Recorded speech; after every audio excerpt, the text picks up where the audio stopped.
Hello বন্ধুরা, কেমন আছো সবাই? আশা করছি সকলেই অনেক ভালো আছো।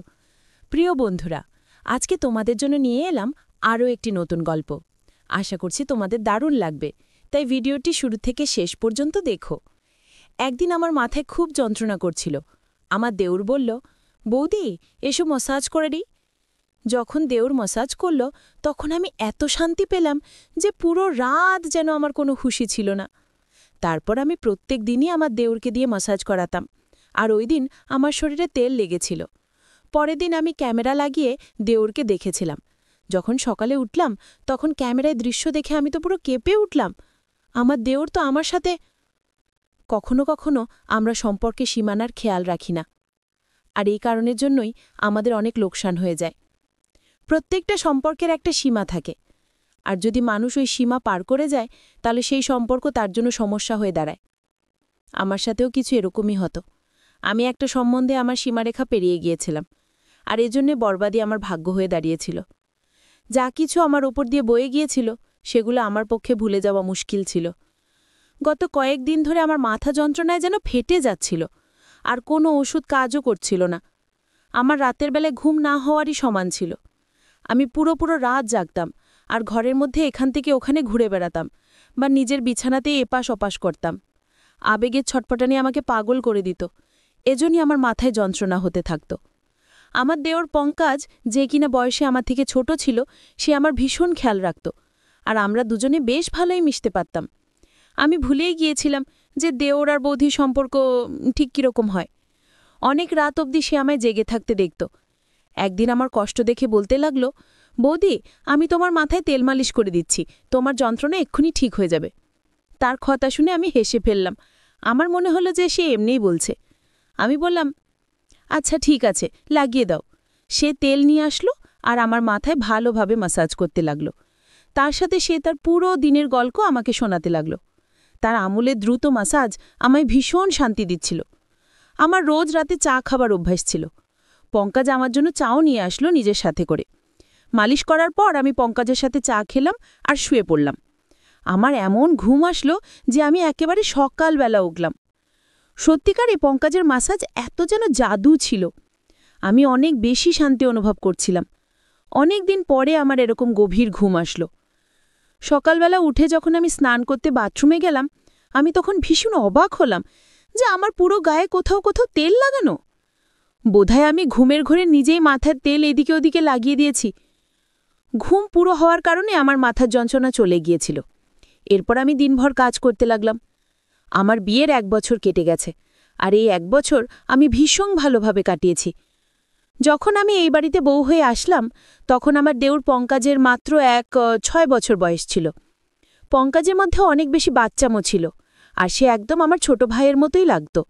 আমার বর আমায় বলেছিল যে তার বাবা খুব তাড়াতাড়ি পৃথিবী থেকে চলে গেছে, যার জন্য পঙ্কাজ তার বাবার ভালোবাসা পায়নি। তার মাও পঙ্কাজের ওপর আর ঘরের ওপর অনেক কম ধ্যান দিতেন। আর আমার বর আকরাম এখানে তো থাকতই না। এজন্য আকরাম আমাকে বলেছিল যে এখন সবথেকে বেশি আমি যেন পঙ্কাজের খেয়াল রাখি।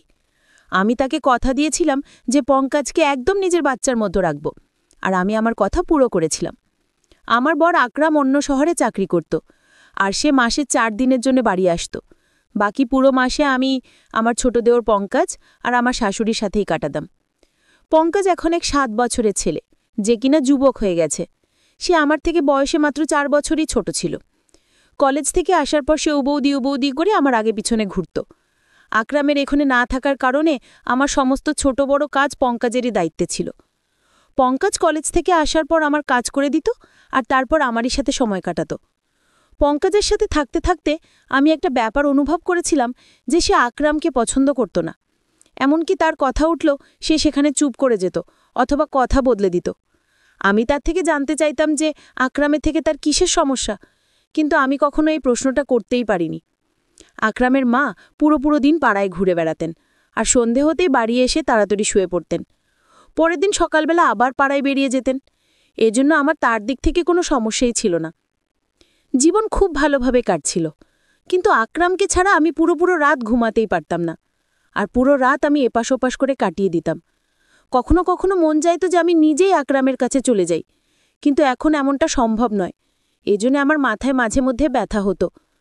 পঙ্কজ জানতো যে আমার মাথায় ব্যথা, এজন্য প্রথমে তো সে আমার জন্য ওষুধ নিয়ে আসতো। কিন্তু একদিন হঠাৎ সে বলল যে কতদিন আর ওষুধ খাবেন মাথা যন্ত্রণা, এর থেকে তো ভালো যে আমি আপনার মাথার ম্যাসাজ করে দিই, আপনি অনেক শান্তি পাবেন। আমি পঙ্কজকে বললাম, ম্যাসাজ করার বদলে কিছুদিনের জন্য আমাকে নিজের দাদার কাছে পাঠিয়ে দাও, আমি নিজেই ঠিক হয়ে যাব। আমার কথা শুনে পঙ্কজ বলতে লাগলো, যদি আপনি চলে যান তো আমার কি হবে, আমি তো আপনাকে ছাড়া থাকতেই পারি না। তার কথা শুনে আমি জোরে জোরে হাসতে লাগলাম। সে আমার সাথে এভাবেই কথা বলতো। সত্যি পঙ্কজের সাথে থেকে আমার একটা অভ্যাস হয়ে গিয়েছিল তার। আমরা দুজনে মাঝে মধ্যেই ঘুরতে বাইরে চলে যেতাম।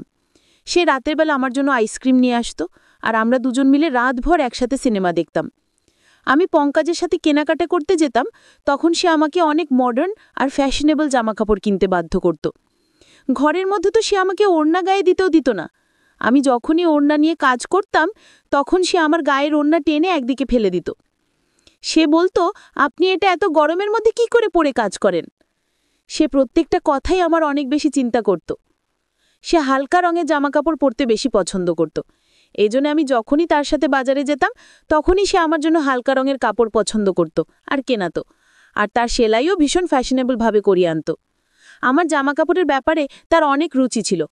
আমি প্রায়ই তাকে বলতাম যে তার বোধ যে তার বর তাকে পছন্দমতো জামাকাপড়ের ডিজাইন বানিয়ে দেবে। আমার কথা শুনে সে বলতো যে আপাতত আপনি ভীষণ সৌভাগ্যবতী যে আমি আপনার জন্য এত মেহনত করি।